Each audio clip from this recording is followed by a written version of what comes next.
Dear students, Gyandoot programme के इस second lecture में मैं डॉक्टर प्रदीप मिठारवाल आपका हार्दिक स्वागत करता हूं। पिछले क्लास में बच्चों हमने ऑक्टाहेड्रल कॉम्प्लेक्सेज और टेट्राहेड्रल कॉम्प्लेक्सेज में जो 5 डिजेनरेट डी ऑर्बिटल थे वो लिगेंड की प्रेजेंस में किस तरीके से स्प्लिट हो रहे थे, किन ऑर्बिटल्स में वो स्प्लिट हो रहे थे, वो हम ऑलरेडी देख चुके हैं। आज का जो टॉपिक है वो टॉपिक है filling of the electron and calculation of CFSE। Splitted orbital में किस तरीके से हम इलेक्ट्रॉन्स को फिल करेंगे और किस तरीके से हम CFSE कैलकुलेट करते हैं, ये हम आज के लेक्चर में देखने जा रहे हैं।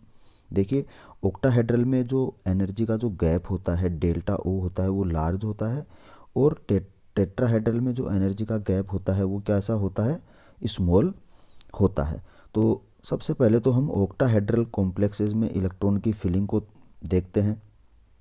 ऑक्टाहेड्रल कॉम्प्लेक्सेस में क्या होता है, दो कंडीशन हो सकती हैं, या तो पेयरिंग एनर्जी का मान क्या हो, ज़्यादा हो डेल O से, या दूसरा क्या हो सकता है, पेयरिंग एनर्जी का मान कम हो डेल O से। यदि पेयरिंग एनर्जी का मान ज़्यादा होगा तो हम इलेक्ट्रॉन को पेयर नहीं करवाएंगे, बल्कि हम क्या करेंगे, हायर एनर्जी लेवल में इलेक्ट्रॉन को ले जाएंगे। दैट मीन्स एक एक इलेक्ट्रॉन इस तरीके से हम फिल करेंगे।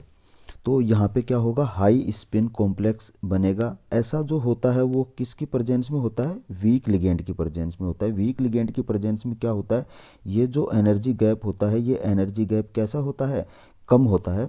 इस वजह से पेयरिंग एनर्जी का मान ज़्यादा हो जाता है, तो इलेक्ट्रॉन पेयर न होके क्या होते हैं, अनपेयर्ड ही स्थिति में रहते हैं। मैक्सिमम मल्टीप्लिसिटी की फॉर्म के अंदर हम इलेक्ट्रॉन को क्या करेंगे, फिल करेंगे। ये T2G और ये EG, इन दोनों के जो बीच का जो गैप है वो गैप भी कैसा हो जाएगा, यहाँ पे कम हो जाएगा। किस स्थिति में, जब पेयरिंग एनर्जी का मान ज़्यादा होगा डेल्टा O से। तो देखिए, यहाँ पे हम कुछ एग्जाम्पल लेके देखते हैं। जैसे D1 वाला एग्जाम्पल हम ले रहे हैं, तो यहाँ पे तो एक ही इलेक्ट्रॉन है, तो ये एक इलेक्ट्रॉन जो लोअर एनर्जी लेवल है T2G, उस T2G एनर्जी लेवल में इलेक्ट्रॉन यहाँ पे आ जाएगा। अब जो ऑक्टाहेड्रल कॉम्प्लेक्सेस के लिए जो CFSE की जो वैल्यू, जो फॉर्मूला होता है, वो फॉर्मूला क्या होता है, CFSE equal to -0.4 del O। ये देखिए, ये डेल O माइनस में, तो -0.4 del O into N T2G। T2G में कितने इलेक्ट्रॉन हैं, उन इलेक्ट्रॉन्स की संख्या, प्लस 0.6 डेल O, ये प्लस में है 0.6 डेल O, और EG में कितने इलेक्ट्रॉन आ रहे हैं, उन इलेक्ट्रॉन्स की संख्या, प्लस पेयरिंग एनर्जी।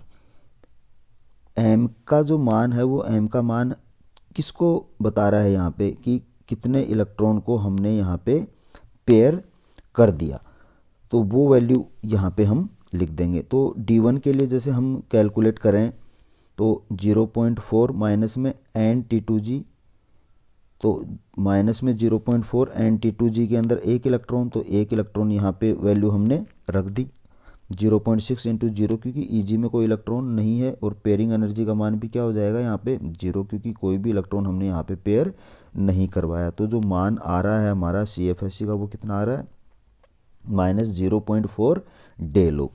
इसी तरीके से देखिए, D2 के अंदर हम CFSE को किस तरीके से कैलकुलेट करेंगे। D2 में दो इलेक्ट्रॉन हमने फिल किए, ये जब स्प्लिट होगा लिगेंड की प्रेजेंस में तो T2G में ही दोनों इलेक्ट्रॉन आ जाएंगे, EG में कोई भी इलेक्ट्रॉन नहीं होगा।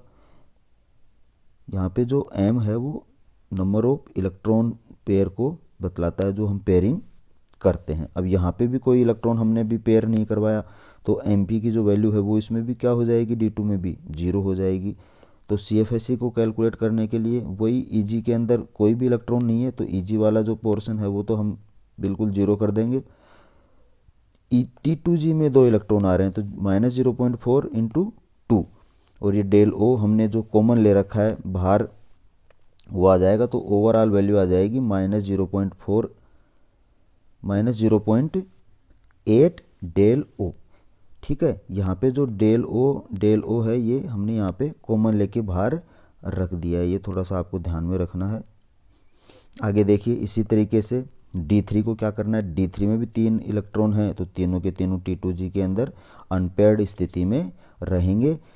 अगेन Eg में कोई भी इलेक्ट्रॉन नहीं है तो ये वैल्यू कैसे क्या हो जाएगी, 0। और यहाँ पे देखिए T2G में 3 इलेक्ट्रॉन है तो -0.4 को 3 से हम मल्टीप्लाई कर देंगे तो हमारे पास जो वैल्यू आएगी वो आ जाएगी -1.2 डेल O।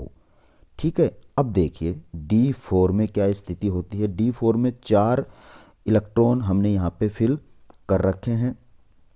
जब एनर्जी लेवल स्प्लिट होंगे तो क्या होगा, अब यहाँ पे दो चीज़ें हो सकती हैं, एक तो लिगेंड हमारे पास में वीक हो और एक लिगेंड हमारे पास में कैसा हो, स्ट्रॉन्ग हो। तो सबसे पहले हम ये देख रहे हैं कि हमारे पास में जो लिगेंड है वो लिगेंड कैसा है, वीक लिगेंड है। तो वीक लिगेंड की प्रेजेंस के अंदर क्या होगा, ये एनर्जी गैप कम होगा, हाई स्पिन कॉम्प्लेक्स बनेगा। दैट मीन्स पेयरिंग एनर्जी का मान क्या होगा, डेल ओ से ज़्यादा होगा। इस स्थिति में हम इलेक्ट्रॉन को पेयर नहीं करवाएंगे और इलेक्ट्रॉन हायर एनर्जी लेवल में चला जाएगा।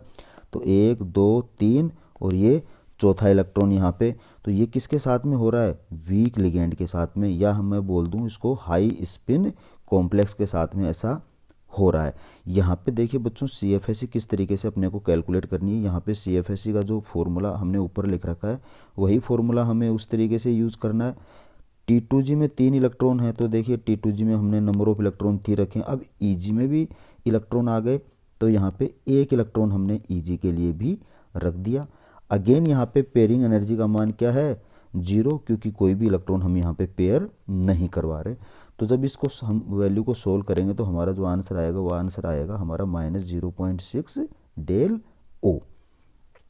अब अगर यही स्थिति अगर मैं स्ट्रॉन्ग लिगेंड के साथ में ले लूँ, दैट मीन्स जो D4 इलेक्ट्रॉनिक कॉन्फ़िगरेशन है उसको यदि हम स्ट्रॉन्ग लिगेंड के साथ में लें तो क्या होगा। स्ट्रॉन्ग लिगेंड में आपको पता होता है कि जो स्प्लिटिंग होती है, क्रिस्टल फील्ड स्प्लिटिंग जो एनर्जी है उसका मान ज़्यादा हो जाता है।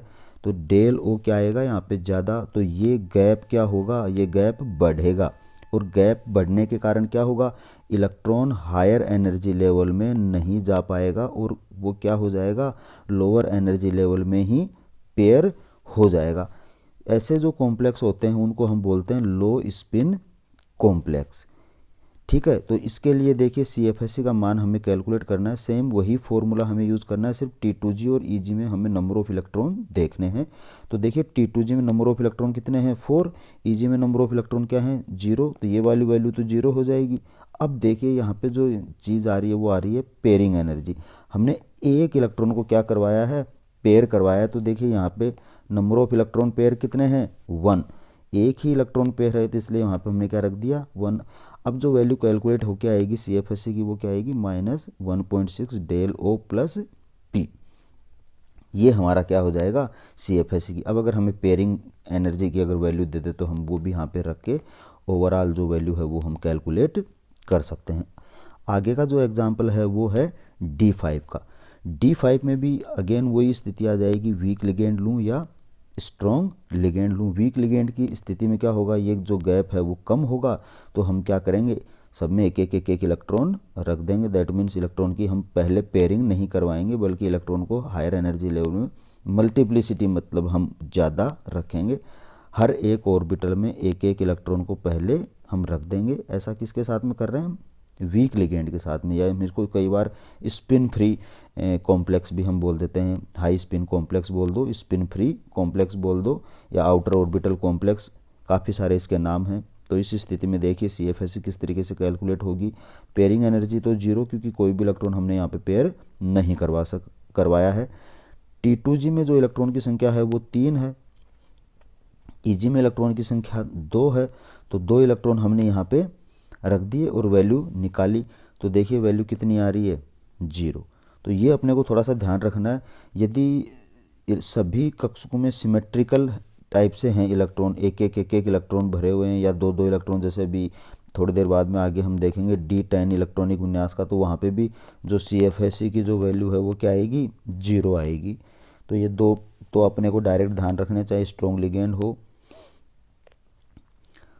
तो पेयरिंग करवा देंगे, वीक लिगेंड होगा तो क्या होगा, हम पेयरिंग नहीं करवाएंगे। इस स्थिति में D5 के साथ में तो क्या होगा, वीक लिगेंड के साथ में CFSE जीरो होगी। और जो D10 इलेक्ट्रॉनिक कॉन्फ़िगरेशन है उसमें भी CFSE का मान क्या होता है, zero.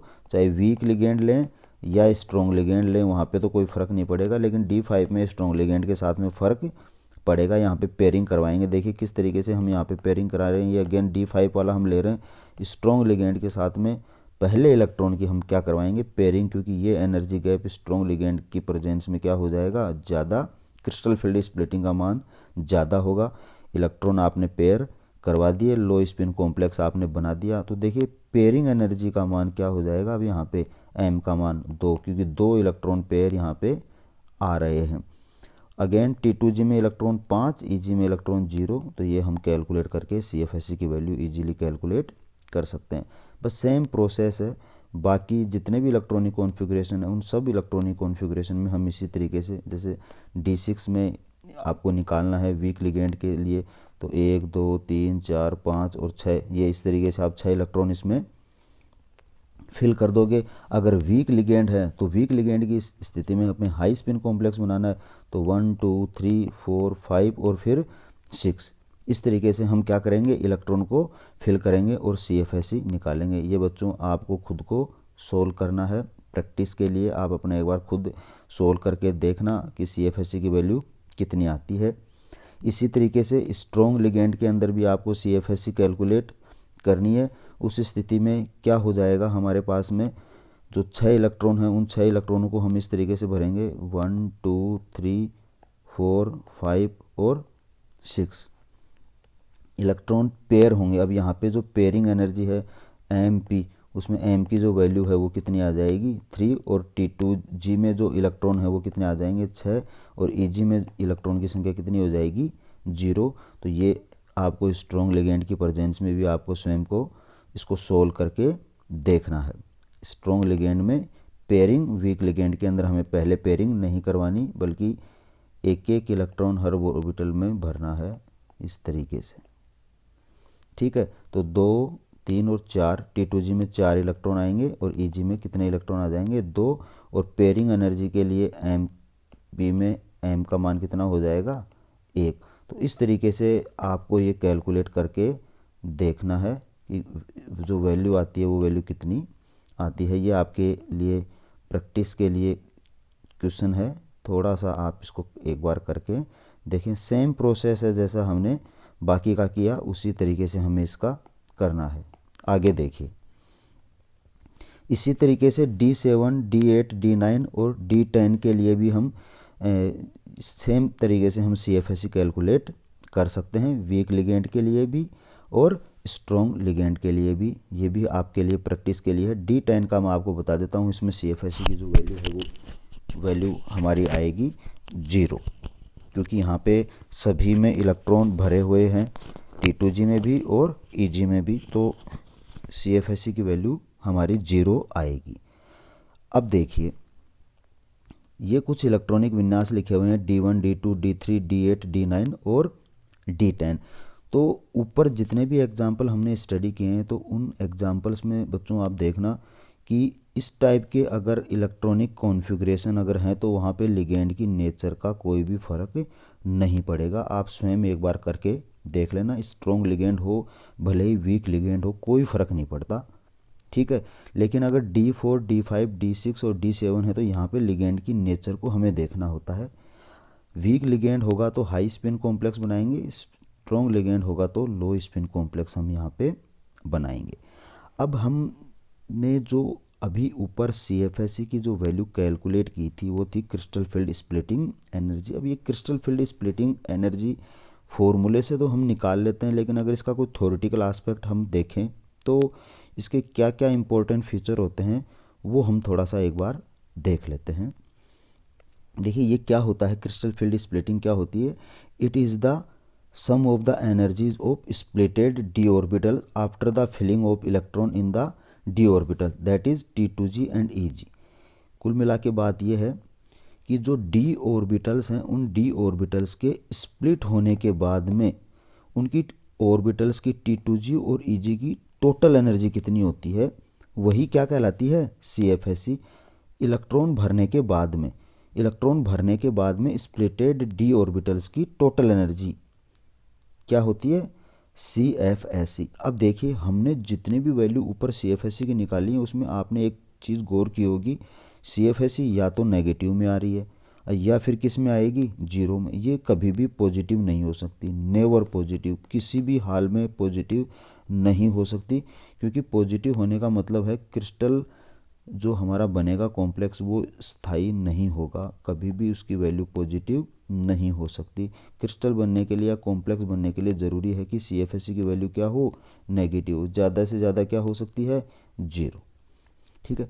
It is associated with the thermodynamic stability of the complex. किसी भी कॉम्प्लेक्स की थर्मोडाइनेमिक स्टेबिलिटी या ऊष्मागतिकीय स्थायित्व के साथ में यह संबंधित होती है। CFSE का मान जितना ज़्यादा होगा थर्मोडाइनेमिक स्टेबिलिटी भी क्या होगी, उतनी ही ज़्यादा। CFSE यदि ज़्यादा है तो कॉम्प्लेक्स मोर स्टेबल होगा, अगर CFSE कम है तो कॉम्प्लेक्स लेस स्टेबल होगा। CFSE से हम क्रियाशीलता को भी बता सकते हैं, रिएक्टिविटी को भी बता सकते हैं। यदि CFSE कम है तो मोर रिएक्टिव कॉम्प्लेक्स होगा, अगर CFSE हाई है तो लेस रिएक्टिव कॉम्प्लेक्स होगा। क्यों, CFSE ज़्यादा होने से क्या होगा, स्टेबिलिटी इंक्रीज हो जाएगी, और स्टेबिलिटी बढ़ेगी तो आपको पता है क्रियाशीलता का मान का क्या हो जाएगा, कम हो जाएगा। इसी तरीके से एक ये छोटे से पॉइंट और हैं, CFSE का मान जीरो किसके लिए होता है, फुली फिल्ड इलेक्ट्रॉनिक कॉन्फ़िगरेशन के लिए। ठीक है। इसी तरीके से CFSE का मान जीरो हो सकता है किसके लिए, हाफ फिल्ड इलेक्ट्रॉनिक कॉन्फ़िगरेशन के लिए।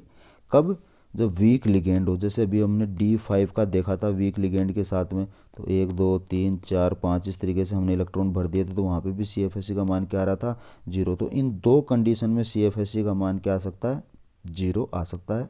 या तो फुली फिल्ड इलेक्ट्रॉनिक कॉन्फ़िगरेशन हो, यहाँ पे वीक लिगेंड और स्ट्रॉन्ग लिगेंड दोनों हो सकते हैं, कोई फ़र्क नहीं पड़ेगा, दोनों ही कंडीशन में जीरो होगी। अब देखिए कुछ टर्मिनोलॉजी भी हमने ऊपर यूज़ की है, उन टर्मिनोलॉजी का क्या मतलब है। एक तो हाई स्पिन कॉम्प्लेक्स हमने यूज़ किया है, उसका मतलब आउटर ऑर्बिटल कॉम्प्लेक्स, या उसको अपन स्पिन फ्री कॉम्प्लेक्स भी कह देते हैं, क्योंकि हम क्या करते हैं, पेयरिंग नहीं करते बल्कि इलेक्ट्रॉन को स्पिन फ्री रखते हैं, इसलिए इसका नाम लग दिया स्पिन फ्री। यहाँ पे जो मल्टीप्लिसिटी होती है वो क्या होती है, मैक्सिमम रखी जाती है। लो स्पिन कॉम्प्लेक्स में क्या होता है, इसको इनर ऑर्बिटल कॉम्प्लेक्स, क्योंकि इसमें अंदर वाले ऑर्बिटल काम में आते हैं, या हम इसको बोलते हैं स्पिन पेयर्ड कॉम्प्लेक्स, क्योंकि हम इस स्थिति में इलेक्ट्रॉन को पेयर करके लिखते हैं, इसलिए इसको बोल देते हैं स्पिन पेयर्ड कॉम्प्लेक्स। ये सिंपल नाम है, सभी का मतलब एक ही है, कोई फ़र्क इसमें नहीं है। अब देखिए ऑक्टाहेड्रल का हमने देख लिया। अब जो सेकंड वाला है वो है filling of electrons in tetrahedral complexes and calculation of CFSE। Tetrahedral complexes में हम CFSE किस तरीके से कैलकुलेट करेंगे। एक तो जो पॉइंट याद रखने वाले हैं वो ये हैं कि टेट्राहेड्रल कॉम्प्लेक्स हमेशा हाई स्पिन कॉम्प्लेक्स बनाते हैं, स्पिन फ्री कॉम्प्लेक्स बनाते हैं, या आउटर ऑर्बिटल कॉम्प्लेक्स बनाते हैं। इसका रीज़न क्या है, इसका रीज़न सिंपल सा है कि इनका जो डेल्टा O का मान होता है वो क्या होता है, कम, या मैं कहूँ इनकी पेयरिंग एनर्जी का मान हमेशा क्या होता है, डेल्टा O से ज़्यादा। तो हम कभी भी पेयरिंग नहीं करवाते, क्योंकि पेयरिंग करने के लिए एनर्जी की रिक्वायरमेंट क्या होगी, ज़्यादा। अब कुछ एग्जांपल्स हैं, वो एग्जांपल हम डिस्कस कर लेते हैं। यहाँ पे तो ज़्यादा सोचने की ज़रूरत ही नहीं है, स्ट्रॉन्ग लिगेंड आए, वीक लिगेंड आए, कुछ भी आए, हमें हमेशा क्या करना है, स्पिन फ्री कॉम्प्लेक्स ही हमें बनाना है। तो देखिए इसमें जो CFSE का जो फॉर्मूला है, अगेन तरीका वही है, CFSE के फॉर्मूले का कोई चेंज नहीं है। जो T2 और E जो चेंज हुए हैं, बस उनके साथ में जो इलेक्ट्रॉन हैं एसोसिएटेड हैं उनकी संख्या हमें लिखनी है। ये देखिए जैसे यहाँ पे हम -0.6 डेल्टा T लिखते हैं, तो यहाँ पे लिख दिया हमने -0.6। E में कितने इलेक्ट्रॉन है, नंबर ऑफ E। इसी तरीके से 0.4 और इसके साथ में जो इलेक्ट्रॉन एसोसिएटेड हैं उनकी संख्या प्लस पेयरिंग एनर्जी। ये डेल्टा T जो सभी के साथ में लिखा हुआ था, इस डेल्टा T को हमने क्या ले लिया, यहाँ पे कॉमन लेके रख रखा है। तो इस कंडीशन में तो पेयरिंग एनर्जी का मान क्या हो जाएगा, जीरो। इसमें कोई इलेक्ट्रॉन है नहीं तो ये भी जीरो। तो ओवरऑल जो आंसर आ जाएगा वो आ जाएगा -0.6 डेल्टा T। इसी तरीके से D1, D2, D3 तक आप कैलकुलेट कर सकते हो। ठीक है। अब हम डिस्कस करते हैं किसका, D4 का। D2 D3 का आप एक बार कैलकुलेट कर देख लेना। पेयरिंग करवानी नहीं है, स्पिन फ्री कॉम्प्लेक्स बनाना है। सेम इसी तरीके से आपको फॉर्मूला यूज करना है। D4 में क्या होगा, 4 इलेक्ट्रॉन यहाँ पे आ रहे हैं, तो 1 2 3 और 4 इलेक्ट्रॉन हमने यहाँ पे फिल कर दिए। अगेन कोई इलेक्ट्रॉन पेयर नहीं करवा रहे, इसलिए पेयरिंग एनर्जी तो यहाँ पे क्या है, 0 है। इसमें 2 इलेक्ट्रॉन है ई में, तो देखिए यहाँ पे 2 इलेक्ट्रॉन के साथ में लिख रखा है हमने। इसमें भी 2 इलेक्ट्रॉन है T2 में, तो यहाँ पे 2 इलेक्ट्रॉन लिख दिए। इनकी जो एनर्जी है बैरी सेंटर से, वो उस एनर्जी को हमने यहाँ पे साथ रख दिया। इसी तरीके से D5 D6 D7 D8 D9 और D10 में भी हम CFSE ईजीली कैलकुलेट कर सकते हैं। किसी भी स्थिति में हमें पहले इलेक्ट्रॉन को पेयर नहीं करवाना, क्योंकि इस डेल्टा टी का मान क्या होता है, कम होता है पेयरिंग एनर्जी से। तो हर स्थिति में हमें क्या करना है, इलेक्ट्रॉन को हाई स्पिन में ही रखना है। जैसे एक D7 वाला मैं एग्जांपल यहाँ पे लेके समझा देता हूँ आपको। देखिए 1 2 3 4 5 6 और ये 7 इलेक्ट्रॉन। अब 7 इलेक्ट्रॉन यहाँ पे बढ़ते हैं, 1 2 3 4 5 6 और ये 7। तो अब क्या होगा, अब इस स्थिति में ई के साथ में एसोसिएटेड इलेक्ट्रॉन कितने आ गए, 4, और T2 के साथ में एसोसिएटेड इलेक्ट्रॉन कितने आ गए, 3। और पेयरिंग एनर्जी के